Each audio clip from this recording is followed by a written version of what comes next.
በስመ አብ ወወልድ ወመንፈስ ቅዱስ አሐዱ አምላክ። ሐምሌ 12 በዚች ቀን የከበረ መልአክ የመላእክት አለቃ የቅዱስ ሚካኤል የበዓሉ መታሰቢያ ነው።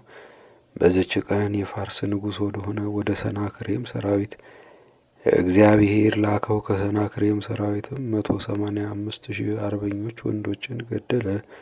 ይህም እንዲህ ነው። ሰናክሬም ኢየሩሳሌምን በከበባት ጊዜ ሕዝቅያስንና ፈጣሪው እግዚአብሔርን እየዘለፈ ወደ ሕዝቅያስ መልእክተኞችን ላከ። እንዲህም አለ፣ እግዚአብሔር ያድናቸዋል እያለ ሕዝቅያስ አያስታችሁ፣ ከእጄ የሚያድናችሁ ማን ነው? የይሁዳ ንጉሥ ሕዝቅያስም እጅግ አዘነ።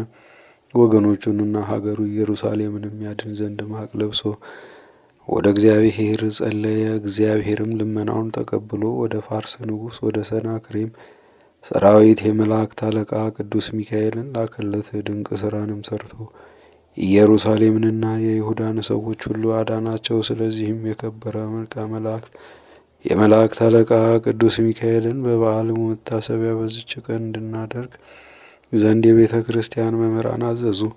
ለእግዚአብሔር ምስጋና ይሁን፣ እኛንም በዚህ መልአክ አማላጅነት ይማረን፣ ረድኤቱም ከእኛ ጋር ትኑር ለዘላለሙ አሜን።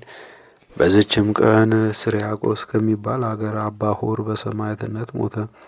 አባቱም አንጥረኛ ነበረ። አንዲት እህትም ነበረችው። ጎልማሳም በሆነ ጊዜ ሰማዕት ይሆን ዘንድ ወደ ሀገረ ፈርማ ሄደ። በመኮንኑም ፊት ክብር ይግባውና በጌታችን ኢየሱስ ክርስቶስ ታመነ።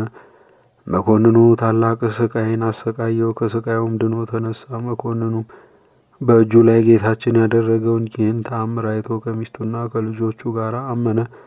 በሌላ መኮንን እጅም ከሚስቱና ከልጆቹ ጋር በሰማዕትነት ሞተ። ቅዱስ አባ ሆርን ግን ወደ እንዴናው ላከው። በዚያም በየአይነቱ በሆነ ስቃይ አሰቃዩት። በመንኮራኩሮችም አበራዩት። ዘቅዝቀውም ሰቅለው በእሳት ባጋሉት የብረት በትር ደበደቡት። መኮንኑም ከማሰቃየቱ የተነሳ በደከመ ጊዜ ራሱን በሰይፍ ይቆርጡት ዘንድ አዘዘ። የሰማዕትነትን አክሊል በመንግስተ ሰማያት ተቀበለ። ለእግዚአብሔር ምስጋና ይሁን፣ እኛንም በቅዱሳን ሰማዕታት ጸሎት ይማረን ለዘላለሙ አሜን።